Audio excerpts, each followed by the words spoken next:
तो देखना friends, based on linear equation पे बात करेंगे। मैथ्स ऑपरेशन में ही आपसे इक्वेशन सॉल्व करवाएगा लीनियर इक्वेशन, ठीक है। तो इसमें 3 केस होते हैं, वो डिस्कस करते हैं। जैसे कहने का मतलब ऐसा दिया रहे जैसे आपका 2x प्लस आपका 3y इक्वल टू आपका 8, ठीक है। फिर आपका दिया रहे 4x प्लस आपका कितना ले लें, 9y ले लेता हूँ आपका 16, ठीक है। और आपसे पूछ रहा है रिलेशन बताओ x और y में। रिलेशन कहने का मतलब है क्या, जान ही रहे हो, प्यार का रिलेशन पूछ रहा है कि क्या है क्या नहीं, ठीक है। बड़ा होगा छोटा होगा बराबर है, ठीक है। तो ये बात करना है। तो लीनियर इक्वेशन सॉल्व करना आसान है। जैसे कहने का मतलब आप बचपन में क्या करते थे, आप बचपन में करते थे, अच्छा यहाँ 2 है यहाँ 4 है, कोफिशिएंट को सेम करते थे। चाहे यहाँ 3 है यहाँ 9 है, आइदर आप 9 बना दो आइदर आप 4 बना दो। तो सुनना आप तो आपने क्या किया, इसको 4 बनाने के लिए 2 से इधर मल्टीप्लाई किया और 2 से इधर मल्टीप्लाई किया, और जैसे ही ये 4 बना तो आपने क्या किया, इसको माइनस किया। तो ये देखना आप, ये और ये खत्म हो जाएगा। तो 2 × 3 6y और ये आपका -9y। तो आपका आया 6y - 9y, लिख देता हूँ। ये आपका 16 और ये आपका -16। तो आपका 3y इक्वल टू 0, तो y इक्वल टू कितना 0। इतना पॉइंट क्लियर है। अब y जैसे ही 0 आ गया y खत्म हो गया। अच्छा y खत्म हो गया, तो y जब खत्म हो गया तो 2x equal to 8, x equal to 4। समझ रहे हो, किसी में भी वैल्यू पुट कर देंगे ना, निकल जाएगा। जैसे आपका 2x प्लस आपका 3y इक्वल टू 8, तो हम क्या बोल रहे हैं, आपका y 0 हो गया। तो y जैसे ही 0 हुआ ना, y 0 हो गया तो 2x इक्वल टू कितना 8 है, तो x इक्वल टू कितना 4। लेकिन इतना तामझाम क्यों करना कि कोफिशिएंट इक्वल कर रहे हो, निकाल रहे हो। हम डायरेक्ट निकालेंगे, ठीक है। तो ये मेथड आपको नहीं करना है, ऐसे कर एकदम बड़ा सा कैंसिल आउट कर दो, ठीक है। ये काम नहीं करना है, जो बता रहा हूं वो करना है आपको। हाँ तो देखना आप इसी में बात कर रहे हैं।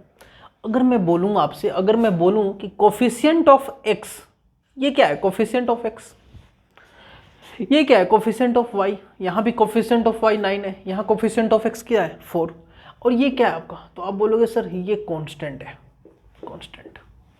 सुनते जाना, एकदम इंपॉर्टेंट पॉइंट यहीं पे है। अगर मैं बोलूं कि कांस्टेंट का रेशियो बताओ दोनों इक्वेशन का, तो दोनों इक्वेशन में कांस्टेंट का रेशियो कितना है, तो आप बोलोगे सर 8/16।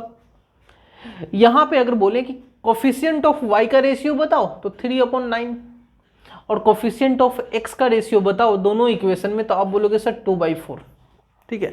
तो यहाँ पे अगर बात करें तो रेशियो 1/2, यहाँ भी बात करें तो रेशियो 1/2, लेकिन यहाँ पे बात करें तो रेशियो 1/3। तो नोट कर एक पॉइंट लिखना है। क्या लिखना है, नोट कर अगर आपका जो रेशियो कांस्टेंट के बराबर आ जाए, जिस कोफिशिएंट का रेशियो कांस्टेंट के बराबर आ जाए, मैं दूसरे वाले को 0 मान लूंगा। मैं क्या बोल रहा हूं कि कांस्टेंट का रेशियो 1/2 आया और x का रेशियो 1/2 आया, तो आप किसको 0 मानोगे। तो मुझे पता चल गया y आपका सेम नहीं आया था, तो y को 0 मान लेंगे। क्लियर है बात, आप समझ में आया, मतलब अच्छा ये करना था। तो आप बोलोगे सर ये हो क्यों रहा है, क्योंकि पहले समझाया था। तो आपको ऐसे याद रखना है कि जो कांस्टेंट के बराबर आ जाए, जो कांस्टेंट के बराबर नहीं आएगा, जो रेशियो कांस्टेंट के बराबर नहीं आएगा, उसको हम 0 मान लेंगे। ये लिखना है। तो y इक्वल टू 0 हो गया है। जैसे ही y 0 हुआ तो बताना 2x कितना, 2x इक्वल टू 8, तो x इक्वल टू कितना आपका 4।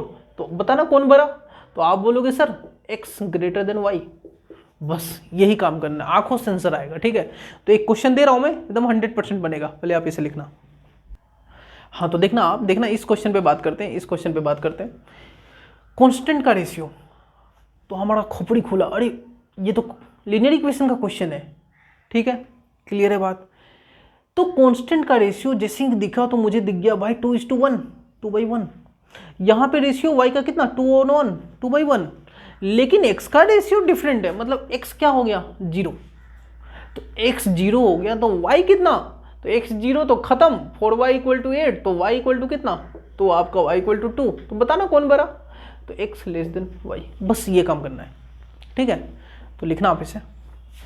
हाँ, तो लीनियर इक्वेशन में आपका, लीनियर इक्वेशन में टाइप 1 ये रहेगा, ठीक है। अगर आपका रेशियो सेम आ रहा है, रेशियो सेम आ रहा है, और जिसका रेशियो सेम नहीं है उसको 0 ले लेंगे, ठीक है। और बाकी जैसे ही एक 0 हो गया तो दूसरा वैल्यू निकाल लोगे आप, वहाँ तो फिर कंपेरिजन करना आसान है, ठीक है। तो अब टाइप 2 पे आते हैं, अब टाइप 2 पे आते हैं लीनियर इक्वेशन का। हाँ, तो देखना आप टाइप 2 पे बात करते हैं। टाइप 2 आपका क्या रहेगा, टाइप 2 क्या रहेगा, जैसे आपका 11, चलो 121 ले लो, 121x प्लस आपका 132y इक्वल टू आपका 1462, ठीक है। और आपका अब देखना, अब आपका देखना y का कोफिशिएंट यहाँ पे क्या है, तो आप बोलोगे सर y का कोफिशिएंट तो 132 है, यहाँ पे x का कोफिशिएंट क्या है 121, तो y का कोफिशिएंट इधर आ जाएगा x के साथ, मतलब 132x प्लस आपका 121y इक्वल टू 1642 ले लो आप, ठीक है। अब पूछ रहा है आपसे, अब पूछ रहा है कि x और y में रिलेशन बताओ, ठीक है, x और y में रिलेशन बताओ। अच्छा, ये तो बहुत बड़ा बात है, क्या करें क्या नहीं करें, ठीक है।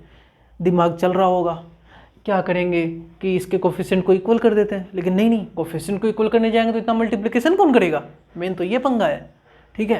तो अब दिमाग थोड़ा, खोपड़ी को खोलो आप, ठीक है। देखना आप स्टार्ट करते हैं, सुनना आप, मैं क्या बोल रहा हूँ, जो पॉइंट नोट करके बोल रहा हूँ वो दिमाग में रखना आप। कांस्टेंट, ये कांस्टेंट है, ये क्या है कोफिशिएंट ऑफ y, और ये क्या है कोफिशिएंट ऑफ x। कांस्टेंट जिसको फॉलो करेगा, जो कांस्टेंट को फॉलो करेगा वो बड़ा होगा। नोट करके ये बात लिखना आप, नोट करके लिखना, जो भी कांस्टेंट को फॉलो करेगा वो आपका, जो भी कांस्टेंट को फॉलो करेगा वो आपका बड़ा होगा। क्लियर है बात ना, ये बोल रहा हूँ मैं, ठीक है। तो देखना आप स्टार्ट कर रहे हैं, कांस्टेंट को फॉलो करेगा, तो भाई कांस्टेंट को फॉलो करेगा मतलब बोलने का मतलब है क्या, तो बताते हैं बोलने का मतलब है क्या। देखना आपका कांस्टेंट 1642, तो जब 1462 से 1642 पे आ रहे हो तो क्या पॉजिटिव आ रहे हो, मतलब बढ़ रहा है, इंक्रीज हो रहा है, चलो इंक्रीज लिख लो, पॉजिटिव नहीं, इंक्रीज हो रहा है। 132 से 121 पे आ रहे हो तो इंक्रीज हो रहा है कि डिक्रीज हो रहा है, तो आप बोलो सर डिक्रीज हो रहा है। अच्छा डिक्रीज हो रहा है। ये अब 121 से 132 पे आ रहे हो तो क्या इंक्रीज हो रहा है। अच्छा, तो यहाँ भी इंक्रीज हुआ, यहाँ भी इंक्रीज हुआ, तो कौन कांस्टेंट को फॉलो किया, x, तो x जो है कांस्टेंट को फॉलो किया, तो x greater than y। Clear है बात, ये बोल रहा हूँ मैं, ठीक है। तो मतलब यही से बोल रहा हूँ कि जो कांस्टेंट को फॉलो करेगा, अगर यही चीज़ ऐसा रहता, ठीक है, मतलब इंक्रीज हो रहा है कांस्टेंट और यहाँ भी x इंक्रीज हो रहा है तो x ग्रेटर देन y, यही चीज़ ऐसा रहता, यहाँ पे ये दे देता 1100 दे देता, ठीक है। तो अब देखना आपका 1462 से 1100 हो रहा है, मतलब डिक्रीज हो रहा है। अब बताना ये डिक्रीज हो रहा है, यहाँ भी डिक्रीज हो रहा है, मतलब कहने का मतलब कि इस बार y फॉलो कर रहा है, कांस्टेंट को, तो answer answer x less than y। Clear है बात, आपको ये दिमाग में आना चाहिए। चलिए तो आगे बात करते हैं टाइप 3 पे, ये नोट डाउन करना आप। हाँ, देखना आप टाइप 3 पे बात करते हैं। तो कैसे पहचानोगे, आपको कैसे दिव्य ज्ञान की प्राप्ति होगी कि टाइप 3 है। तो दिव्य ज्ञान की प्राप्ति के लिए भाई रेशियो बराबर नहीं है कहीं भी, पहला बात। दूसरा बात कोफिशिएंट इंटरचेंज नहीं हुआ है, दूसरा बात टाइप 3 हो गया, ठीक है। अब सुनना आप, यहाँ से x और y निकालना है, तो पहला मेथड तो आपको पता ही है। पहला मेथड क्या, बचपन वाले तरीके, ठीक है, उम्र 55 का दिल बचपन का, है कि नहीं, वो वाले तरीके। तो मेथड 1 तो आता ही कोफिशिएंट चेंज कर कुछ नया सीखते हैं, ठीक है। मेथड 2 बोलोगे तो मेथड 1 बता दूंगा, कोई करना ही नहीं है कुछ, आपको ये 7 है, ये 4 है, ये 5 है, ये 3 है, बताना कौन कोफिशिएंट को आसान करना इजी है। तो 4 और 3 एलसीएम 12, तो 12 बना दो आप, यहाँ 3 से मल्टीप्लाई करो और इधर आपका 4 से मल्टीप्लाई करो, देखना 12 हो गया, तो इधर 4 से और इधर 3 से, अब इक्वेट कर लोगे, है कि नहीं, निकाल लोगे। मेथड 2 बता रहा हूँ, ठीक है, उम्मीद करते हैं तो सॉल्व कर लोगे, ठीक है, इतना तो आता होगा। देखना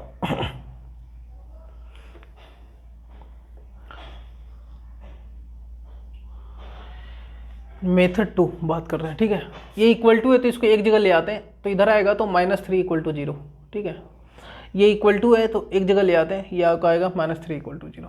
क्लियर है बात? सुनते जाना। x निकाल रहा हूँ direct, x equal to, x find करना है, ठीक है। x को फाइंड करना मतलब बहुत हार्ड टास्क है, खोजना, ठीक है। तो खोजते हैं x को, और क्या देखना आपका, स्टार्ट कर रहा हूँ। x निकालना है, इसको छुपा देते हैं, और से भी तो x को छुपा के ही रखते हैं, ठीक है, बताना ही नहीं है। x को छुपाता हूँ, y के कोफिशिएंट को देखते हैं। x निकालना है तो x के कोफिशिएंट को छुपा देते हैं, y के कोफिशिएंट को देख रहा हूँ तो भाई ये 4 इससे मल्टीप्लाई होगा विथ साइन, जो साइन है, तो कितना, -12। तो आप बोलोगे सर -12, 4 इंटू -3। फिर आपका इसको इससे मल्टीप्लाई करके माइनस करते हैं, तो 3 इंटू -3, 3 इंटू -3, तो आप बोलोगे सर -9। तो -9 तो आया, लेकिन बोला कि माइनस करना है, तो एक अपने से माइनस लगेगा। पहला स्टेप हो गया, ऊपर हो गया, ऊपर हो गया। अब नीचे में बात कर रहे हैं। अब आपको नीचे लिखना है, नीचे लिखना है तो नीचे से ऊपर जाएंगे, तो 5 इंटू 4 तो कितना, तो आप बोलोगे सर 20। अब फिर इससे मल्टीप्लाई करके माइनस करेंगे, तो आपका 7 इंटू 3 तो क्या होगा, 21। तो 21 तो आया, लेकिन माइनस तो करोगे ना, ये आपका। क्लियर है बात? तो अब लिख देते हैं आंसर बताना आप। तो आप बोलोगे सर -12 + 9, और ये आपका कितना, -1, तो आपका 3। क्लियर है? तो x आ गया आपका 3। अब जैसे ही x आया, अब डायरेक्ट y निकाल लो ना, डायरेक्ट y निकाल लो, इक्वेशन आपके पास ही है डायरेक्ट। 7x प्लस आपका 4y, 7x plus 4y equal to आपका 3। तो x कितना आया, तो आप बोलोगे सर 3, तो 3 पुट करो तो 21, इधर जाकर -21, तो आपका 4y इक्वल टू 3 -21, ठीक है। अब माइनस करना, कितना आ रहा है, तो आप बोलोगे सर y इक्वल टू आ रहा है आपका -18/4 आएगा ना, 18/4 आएगा तो कितना, 9/2, ठीक है। मतलब 4.5 आ रहा है, निगेटिव में आ रहा है, तो निगेटिव में आपका 4.5 आया। तो आप ही बताना, उतना तो सॉल्व ही नहीं करेंगे हम, तो यहीं से चेक कर लेंगे भाई निगेटिव आ रहा है, क्यों सॉल्व करना, क्यों झुटकर इंक बर्बाद करना, ठीक है। हमें तो थिंक विदाउट इंक सोचना है, ठीक है। तो आपका माइनस आ गया, तो यहीं से पुट कर देंगे डायरेक्ट आपका x ग्रेटर देन y, ठीक है। तो ये आपका थर्ड मेथड है कि थर्ड टाइप आप इस तरह सॉल्व करना है। आपको x की वैल्यू निकालनी है इस तरह डायरेक्ट, जैसे ही x निकलेगा और सी y में पुट कर देना है, ठीक है। इक्वेशन में पुट करके y निकालेंगे। लेकिन मैं क्या बोलना चाह रहा हूँ, नोट कर एक बात और लिख लेना। जब ये इक्वेशन हमको मल्टीप्लाई करने में बहुत बड़ा आ जाए, मतलब बड़ा आ रहा है, तो कभी कभी क्या होता है कि बचपन वाले मेथड भी हेल्पफुल करते हैं। क्योंकि बचपन वाले मेथड में क्या कोफिशिएंट इक्वेट करके बात करते थे, तो वो काम करेंगे कभी कभी, ठीक है। तो ऐसा नहीं कि बचपन वाले मेथड आपको नहीं यूज करने हैं। अरे भाई पैसा लिया है तो बचपन में कुछ तो कुछ पढ़ा होगा, ठीक है। तो 100% उसको भी याद रखना है, लेकिन उसको कहाँ अप्लाई करना है, जब मतलब ये नंबर इससे मल्टीप्लाई कर रहा हूँ बहुत बड़ा आ गया, ये नंबर इससे मल्टीप्लाई करने पे भी बड़ा आ रहा है, मतलब बड़े मल्टीप्लिकेशन आ रहे हैं, तो हम डायरेक्ट कौन सा मेथड अप्लाई करेंगे, कोफिशिएंट को इक्वेट करने वाला मेथड, ठीक है, बचपन वाले मेथड। तो ये लिख लेना कि वे विल अप्लाई बचपन मेथड फॉर विच रीजन, जब मल्टीप्लिकेशन बड़ा होगा, ठीक है, दिस रीजन। तो लिखना आप इसे,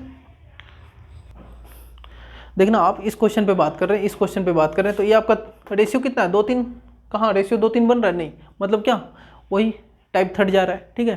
तो स्टार्ट करते हैं टाइप थर्ड।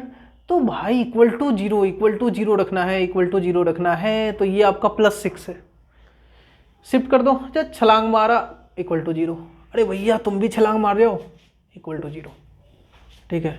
अब स्टार्ट कर रहा हूँ मैं, देखना आप x निकाल रहे हैं, तो इसको छुपाएं, ऊपर लिख रहा हूँ तो ऊपर से नीचे आएंगे, 5 इंटू 9 -9, तो आपका -45, 11 इंटू 6 -6, तो -66, तो अपने से एक माइनस लेंगे, तो पहले लिख लो आप यार, पहले लिख लो -66, लेकिन माइनस करते हैं ना इसमें, 45 माइनस -66। अब नीचे लिख रहा हूँ, तो नीचे से ऊपर जाएंगे, 5 इंटू 5 प्लस के साथ है, तो 25 माइनस आपका 2 इंटू +11, तो आप बोलोगे सर क्या आएगा, 22। क्लियर है बात? तो अब देखना आप -45 और +66, तो -45 और +66 तो कितना, तो आपका +15 ऊपर आएगा और नीचे क्या आएगा, नीचे आएगा आपका 3, तो कटा तो कितना 5, तो x इक्वल टू कितना, तो x 5 आ गया। अरे x 5 आ गया, तो अब पुट कर दो, डायरेक्ट y निकाल लो। तो हाँ, तो 2x + 5, ठीक है, यहाँ पे 21 आएगा, ठीक है, आपका 21 आएगा, 21/3 तो आपका कितना 7, ठीक है। देखना आपका तो 7 पुट करना आप, इक्वल टू आपका 6, तो आपका 7 जैसे ही पुट किए तो आपका ये कितना हो गया 14, और इधर जाकर -14, तो 5y, 6 - 14, तो 6 - 14 तो कितना, तो y इक्वल टू आपका निगेटिव आने वाला है, तो y निगेटिव है, x आपका क्या है पॉजिटिव है, तो आंसर कौन, x ग्रेटर देन y। निकालने की जरूरत ही नहीं है, जब मैं देख लिया यहीं पे निगेटिव आ रहा है, ठीक है, तो यहीं से टिक कर देंगे। तो नेक्स्ट क्वेश्चन बात करते हैं, ये लिखना आप। हाँ, तो ये आपका लीनियर इक्वेशन था, question based on linear equation, ठीक है, तो टाइप 3। तो उम्मीद करते हैं आपको समझ में आया होगा, ठीक है। तो नेक्स्ट लेक्चर में मिलते हैं इसी तरह, खुश रहें और खुश रखें सभी को, ठीक है।